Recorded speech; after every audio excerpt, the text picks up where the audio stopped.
All right, here we go. This one's going to take a little while, so get comfortable. There's a lot to this as far as pre-lab and post-lab, and they're not exactly the same this time. So this is the first one where you're really going to have to work for this post-lab a little bit. I'm going to go through all of this, hopefully explain exactly why we're doing it and what they're trying to show you here. This covers pretty much everything. So let's just start at the beginning here. I skipped to pre-lab question number 3.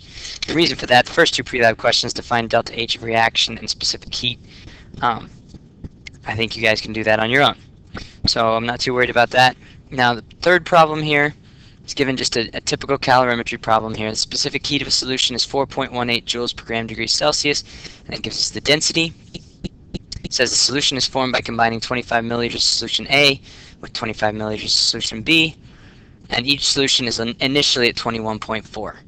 The final temperature of the combined solutions is 25.3 degrees Celsius.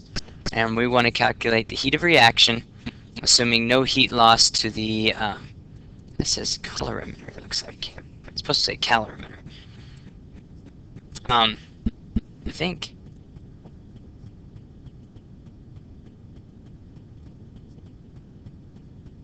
Yeah, I think so. Yeah, okay, that's just a typo. Because it says calorimeter on the next one. Just want to make sure I wasn't saying it wrong.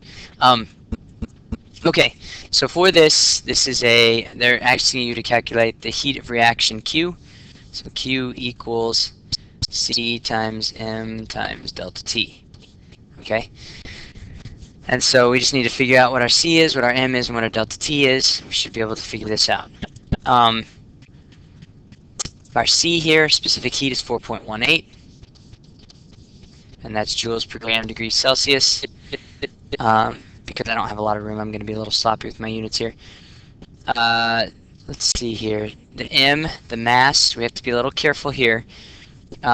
We have the milliliters of both the solutions, 25 and 25. So when we combine those, that's 50 milliliters total. But the thing is, do this over here. 50 milliliters is not equal to 50 grams exactly on this one because they have a different density than just 1. So the density is 1.02 grams per milliliter.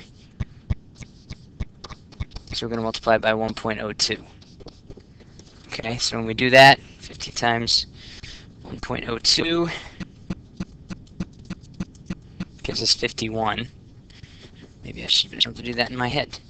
So 51 grams. Alright, so we plug that into the equation. 51 grams is our mass, and then our delta T, our temperature change, is going to be 3.9 degrees Celsius. Okay, so we multiply all that together,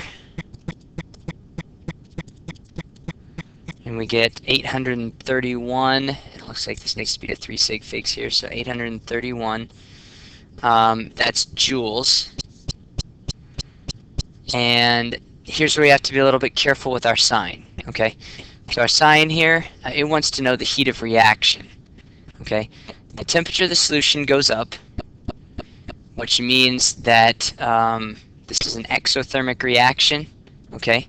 So the heat of reaction here is going to need to be negative because this is an exothermic reaction, right? So negative 831 joules is going to be the answer for that. Number 3.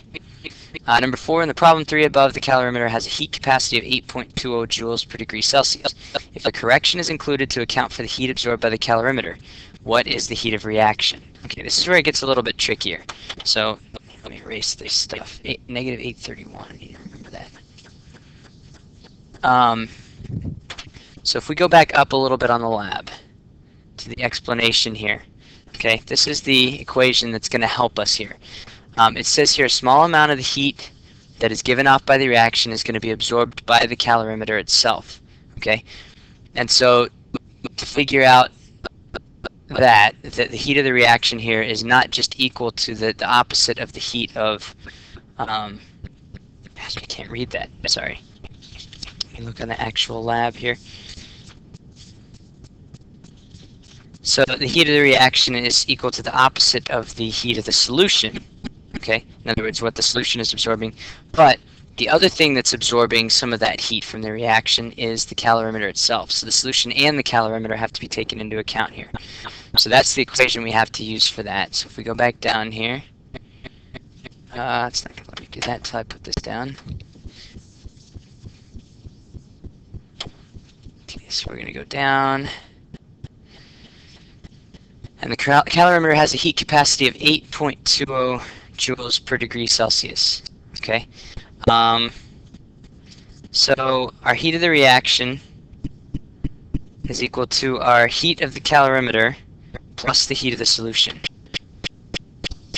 I just don't have enough room for this.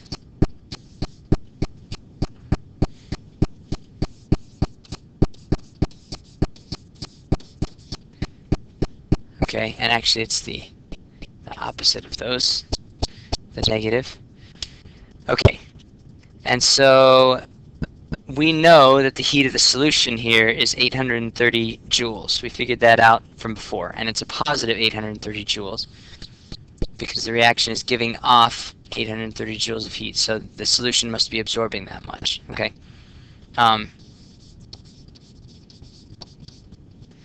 But the heat of the calorimeter itself, the only way to figure that out is to take the heat capacity of the calorimeter, which we know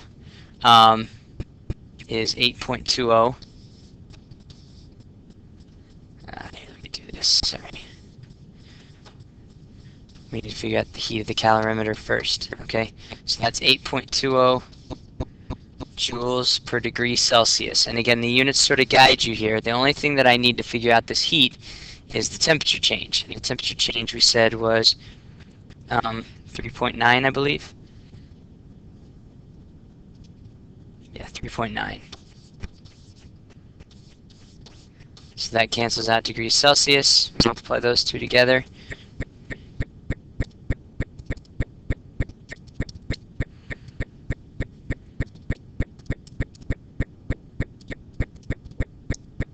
.98, or basically 32, okay?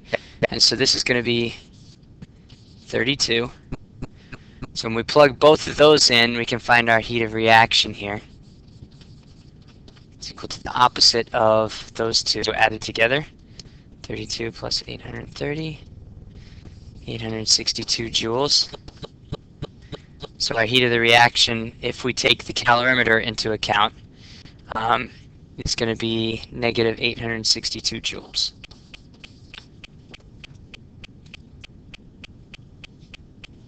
Did I do that right? 830? Yeah, that's right. Okay.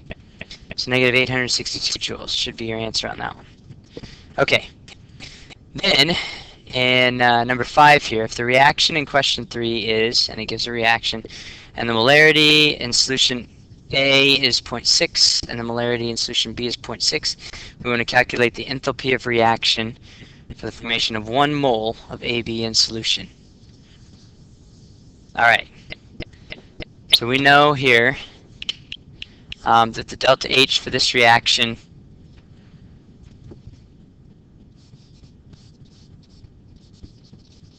we just found it is negative 863.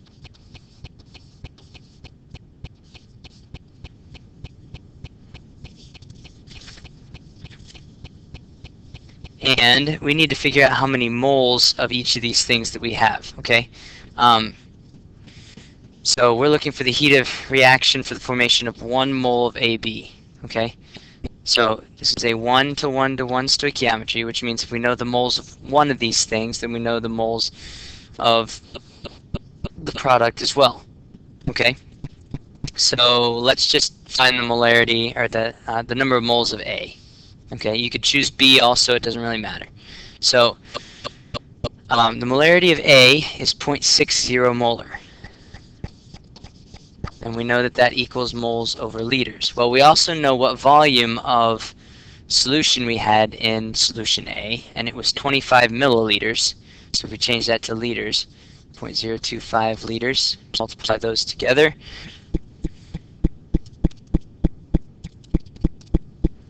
And that equals 0.015 moles. So we have that many moles of A, okay?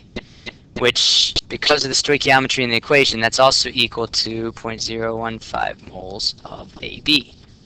Okay, so if we want to know the delta H in kilojoules per mole, is it asking for kilojoules per mole? Yes, it says, remember, delta H reaction is always written as kilojoules per mole. Actually, it didn't say that on this one, but it says it on yours. So then we change this to kilojoules. 0.863. I'm just going to take a shortcut here. You divide by 1,000 basically to get to kilojoules. And then we divide that by the number of moles, which is 0.015. And that should give us kilojoules per mole. So 0.863 divided by 0.015, and it gives us 58 kilojoules per mole. And again, just checking our sign here. This is an exothermic reaction because it made the temperature go up, the temperature of the solution, so that's going to be a negative number, okay? All right, so there is the pre-lab stuff. Now, let me just sort of walk you through what we're doing here, okay? Because students were very confused about this last year, and this is where I think these videos could come in especially handy, just to sort of explain, here is why we're doing what we're doing. And hopefully some of you see this before you come in tomorrow. All right, so what we're doing here in the first step is we want to know the heat capacity of the calorimeter, okay? In the pre-lab, it was given to you. They gave you the heat capacity of that thing is 8.20. Here, we don't know what the heat capacity of our calorimeter is. It's two styrofoam cups stuck together with a piece of cardboard on top of it, okay? So what we have to do here is we have to figure out how much is the temperature of this calorimeter going to go up, how much heat is it going to absorb from the reaction that's happening here, okay? So the strategy for this is basically to take warm water and cold water and add the warm water into the cold water, essentially, and see how much the temperature changes, okay? So it's telling you you're going to put 70-degree distilled water into a 50 milliliter graduated cylinder, and so you're going to have to heat that up, obviously. And then you're going to pour the hot water into the room temperature water that's in the calorimeter, and you will have measured the room temperature water as well. Okay, then you're going to cover it, insert the thermometer, and you're going to stir the water. And basically what you're going to see is you're going to see those two mix together, and you're going to get sort of a cooling curve here. Okay, now let me just sort of talk you through the calculations that go along with that particular step, and then we'll come back to the heats of reaction stuff. So remember that part one, that's just to figure out the heat capacity of your calorimeter, because you need to know how much heat your calorimeter is going to absorb before you start doing the acid-base reactions that we're actually going to measure, okay? So you're going to get an initial temperature here. Your room temperature water, it's going to be around 20 degrees Celsius, probably a little bit warmer than that. The heated should be right around 70 because that's what they told you to put it at. So you should have a temperature difference there of about 50 degrees. Now, what they want you to do here on this part one, they want you to get this mixing data, and they want you to graph basically this time versus temperature, okay? So I don't have a great set of data here, so let me just sort of explain essentially what's going to happen on this. So when you mix them together, obviously the temperature is going to be somewhere in the middle, okay? And then as you go, the temperature should be decreasing each time that you wait, okay, as this thing cools back towards room temperature, okay? And then what you're going to do is you're going to make a graph, and I think they give you, room for a graph on your data tables. Yes, it does. Okay, so on page 61 on your calculating the heat capacity of the calorimeter, you're going to do a graph on that temperature versus time.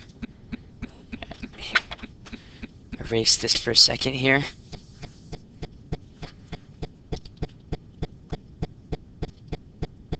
Find the graph. There we go. Okay, So then what's going to happen here is you're basically going to graph this thing, okay? And I'm just, making up data here, but you're going to have points that look sort of like this, okay? And they might be a little more sporadic, it says up here, as it's getting closer to going down. And actually, I probably shouldn't put this point right here. But eventually it should sort of even out, and you're going to make sort of a best fit line that hits back at some point here, okay? And that point you're going to call the T mix, okay? And that is the point right when you mix the two things. That's the exact temperature that it should have been at that point, okay? And from there it cooled down. Now, I'm going to go back here. The other thing that it tells you to calculate besides the T mix, it's too far, I think. There we go. Is the T average, okay? It wants you to calculate the average temperature. Now that, all you do is you just, let's say that you have the 20 and 70 scenario. You just add those two up and divide by 2, and that's going to give you your average temperature. So your average temperature, let's say, just theoretically, is 55. Okay, and your T mix here is, I don't know, 47. I'm just making up numbers, okay? Yours may be different than that. So then what it tells you to do here, it tells you to calculate the, calculate the average temperature. And then it says the difference between the T average and the T mix is due to the heat lost by the water and absorbed by the calorimeter, okay? So your T mix, that instantaneous temperature that it was at the very beginning when you added the two in, any difference between that and the average temperature between the solutions, that must have been heat that got absorbed by the calorimeter itself, okay? Now, I would not expect you to have this big a difference between these two. It's probably going to be pretty small because the styrofoam cup is not going to absorb that much heat, okay? So, you take your T mix minus your T average, and that is your delta T when you're doing the Q equals C times M times delta T equation, okay? And so that's going to tell you the heat that is gained by the calorimeter, okay? So then coming back down here to the calculations part. Let's see here. All right. So then we're just using this equation right here. Use your grams of water, which that's going to be the two of them combined, times the specific heat, which they say is 4.18, and then the T mix minus the T average. Okay, that's your delta T on that one. Now what that's going to tell you, that's going to tell you the heat gained by the calorimeter, Q cal. Okay, to find the heat capacity of the calorimeter, that's the heat divided by the temperature change. Okay, now the temperature change here is T mix minus T initial. Okay, and T initial is the initial temperature of the cool water. Okay, so on this one, you're taking the T mix, which is the temperature right after you mix the two together, minus the initial temperature of the cool water. And then what that's going to tell you is that's going to give you joules per degree Celsius. Okay, which is how you find the specific heat capacity of the calorimeter itself. Okay, so what that's going to tell you here, it's going to tell you the amount of heat the calorimeter absorbs when you have 100 milliliters of solution that changes 1 degree Celsius in temperature. Okay, and so now you have your heat capacity of your calorimeter, which you're going to come back and you're going to plug that in joules per degree Celsius in the end of the part 1 data table. Okay, so that is the first step in this in this lab, and that's why you do it. Let me go back up to that data table. Here we go. Okay, so everything is there for you to record. Okay, now part 2. After we have figured out the heat capacity of the calorimeter. Now you don't have to do all this before you actually do the other reactions, so you might be able to get these reactions done in a day and do the calculations the next day, because it doesn't take that long to do the reactions. The longest one will be probably the water one. Okay, so then what you're going to do is you're going to dry out the calorimeter, get everything reset, and then you're going to, sorry, let's go to reaction 1 here. Then you're going to put the HCl and the NaOH into the calorimeter. Okay, so you're going to start, it says, with the HCl solution.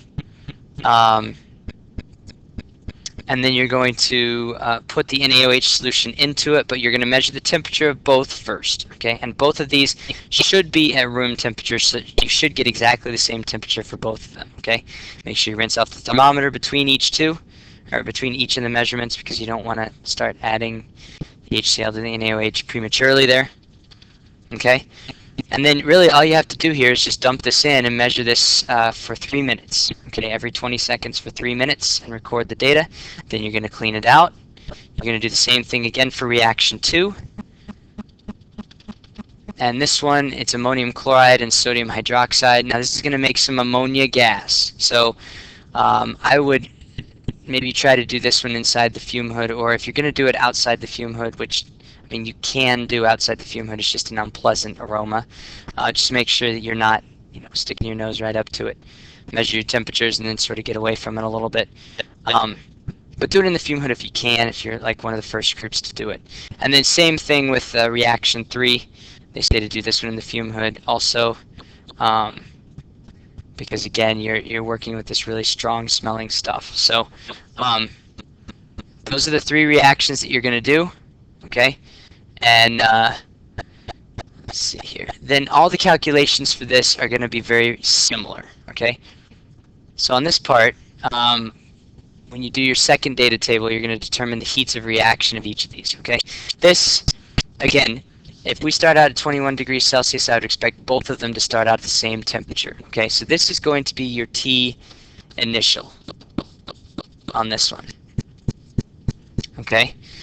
And then your T mix, you're going to find pretty much the same way as you did before. Once you get all these numbers in here, and the temperature should be going down each time once it initially goes up, okay? So then if you graph this thing, you should get a line that sort of looks like this again. And if you trace that back to the beginning point here, that's your T mix. So that's the temperature right at the moment of mixing the two, okay?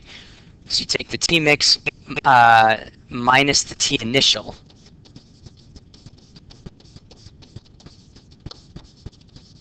And that should give you your delta T that you can plug into your equation, the Q equals C times N times delta T. So that'll give you your Q of reaction in joules, okay? And then what they want is, they want you to calculate this heat of reaction in kilojoules per mole, okay? Oh, I'm sorry, one other thing. It's not just a Q equals C times N times delta T on this, and they tell you this when they're having you calculate the heat of reactions here. It's the heat absorbed by the solution. Remember, this is the heat of the reaction equals the heat, or the opposite of, the heat of the solution plus the heat of the calorimeter itself, okay? And so you have to take that into account. So we'll use our temperature change twice here, okay? 1 delta T goes up here for the heat of solution, and then you use the delta T again when you're calculating the heat of that goes into the calorimeter itself. And you'll just use the Q that you found. I'm sorry, you won't use the Q you found, you'll use the C cal that you found.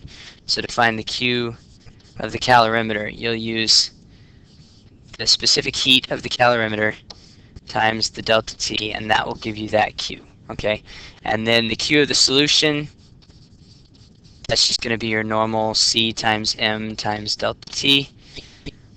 And once you find those two, put them both together up here, and the opposite of that is your heat of reaction. Now all of these, I believe they're saying, are exothermic reactions, so your heat of reaction at the end should be a negative number, okay? So that's what's going to go here. It's going to be negative, something, whatever your Q is. It's going to be a negative number.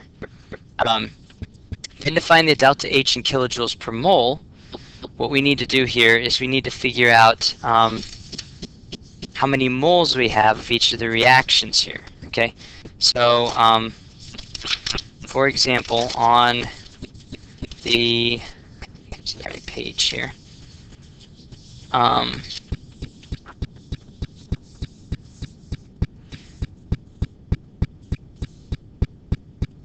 we're using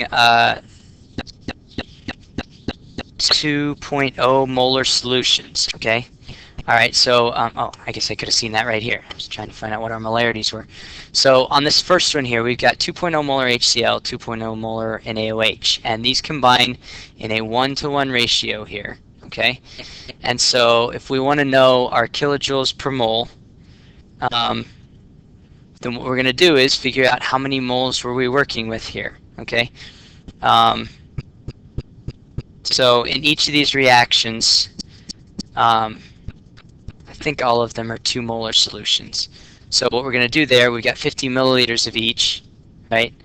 And so we've got 2.0 molar equals moles over 0.050 liters. Multiply those two together, and we have 0.10 moles of the HCl, okay?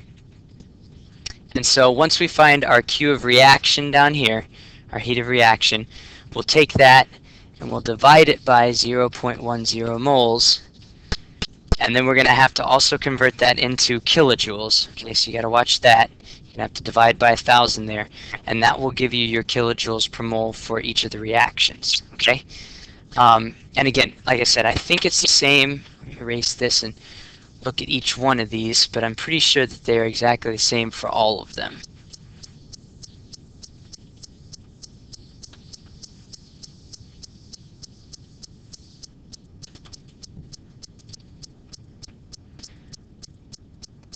Yeah, this is a 2 molar, 50 milliliters of a 2 molar, so it's going to be the exact same calculation. It's going to be 0.10 moles each time that you divide by.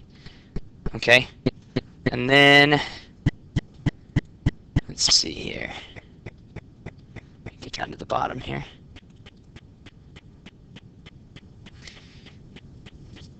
Oh gosh, sorry. This is just telling you how to do the calculations, which you've already done that. Calculate the enthalpy of reaction. We did that.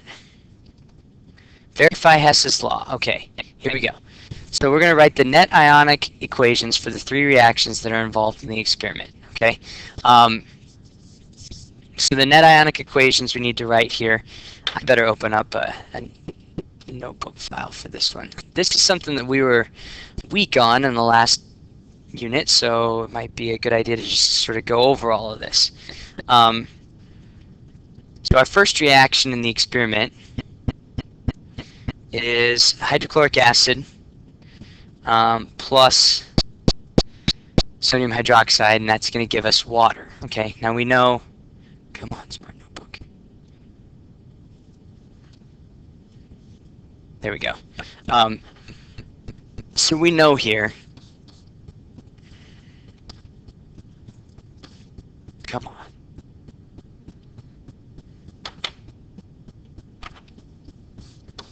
There we go. So when we add HCl to NaOH, we know that's going to make NaCl and water. Actually, I can probably skip some of this. Strong acid, strong base. That's going to be H plus plus OH minus. Gives us,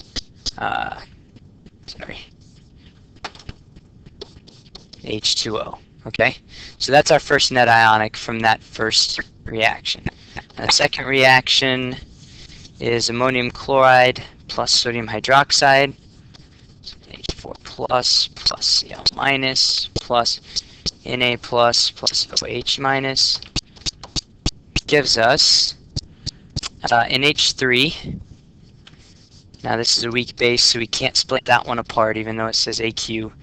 NaCl, that can be split apart. Na plus Cl minus plus, and then we've got some H2O there, okay? Now, if you're not sure how to do that exactly, the NH4Cl plus the NaOH, when the NH4 goes and combines with the OH, it splits apart into NH3 and water, okay? And then we just have the NaCl left over. So the spectators here, sodium and the chlorine, so NH4 plus OH minus gives NH3 plus H2O, okay? And then the last one here, we've got NH3, and again, that can't be split apart because that's a weak base, plus HCl. Now that can be split apart, H plus Cl minus, because that's a strong acid. And that's going to NH4Cl, which again, NH4 plus Cl minus, okay? The only thing that we can cross out here is the Cl minus, so our net ionic is NH3 plus, NH3 plus H plus gives us NH4 plus, okay? So those are our three net ionic equations here, okay? And so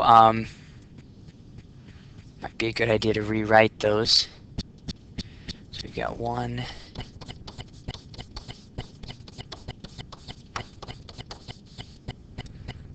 We've got the second one here.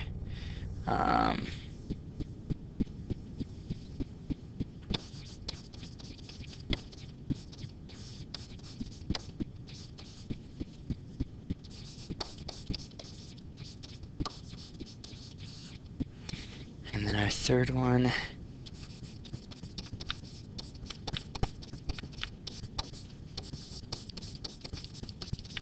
Okay, and what they're telling you to do here is they're telling you to show how the first two reactions are arranged algebraically to determine the third.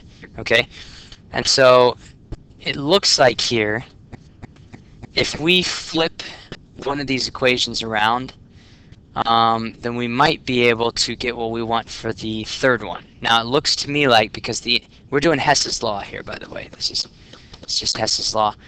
So if you flip the second equation around,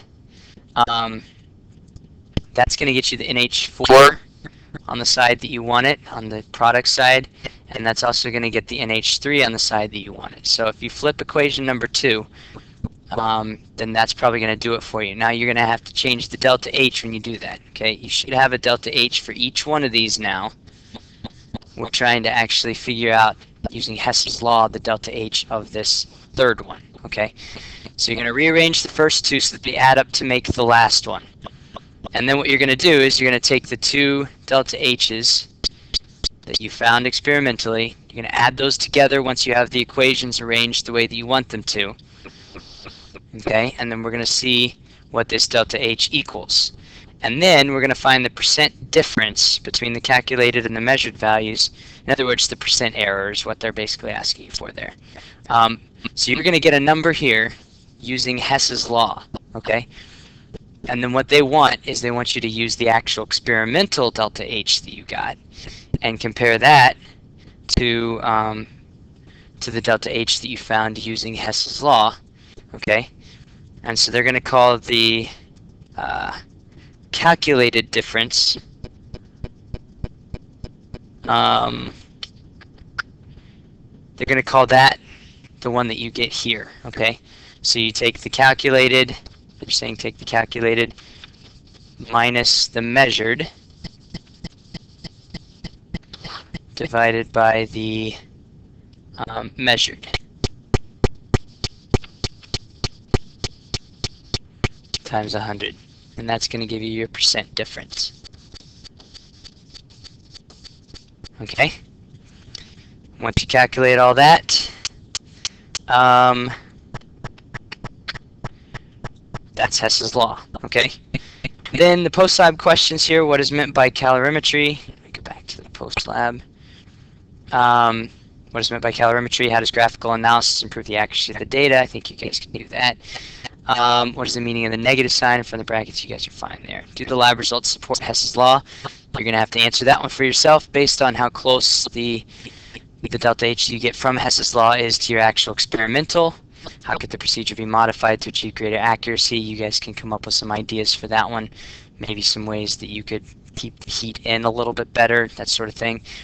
Now, this last one here, number 6, find a table and reference that lists standard heats of formation. Okay, this is what we just did the other day. And it says, use them to calculate the delta H of reaction for each of the 3 net ionic equations.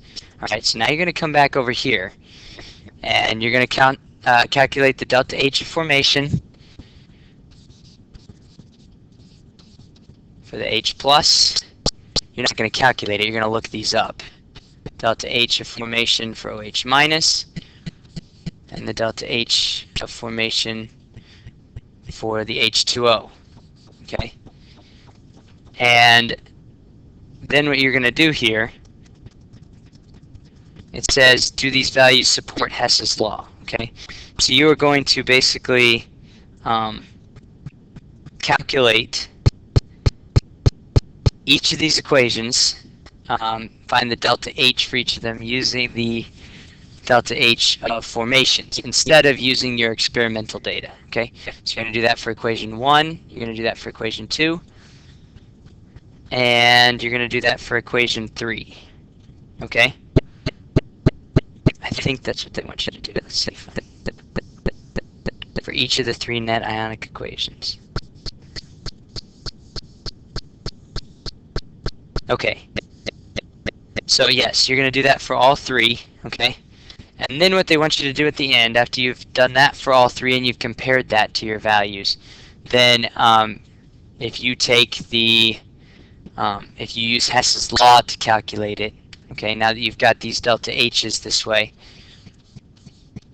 then you basically do the same process that you did before, where you're going to take this delta H, and I think ultimately it ends up being the top delta H here minus the second delta H, and that gives you the third delta H. And they want to know if you do that with Hess's law, if that gives you the exact same value for the third delta H as you found when you used the heats of formation on this one. Okay, so they're just asking you basically to calculate it 2 separate ways and see if you come out with the same answer, and you should. Okay. All right. Long post-lab, I know. There's a lot of calculations and stuff there. I think one thing I forgot to mention is that you're going to have to do a graph for each of the heats of reaction to trace it back. Well, no, I think I did say that. So there's just a lot to do, a lot of work on this one. But hopefully this post-lab video will help you out quite a bit with that. So I guess we'll see you in class.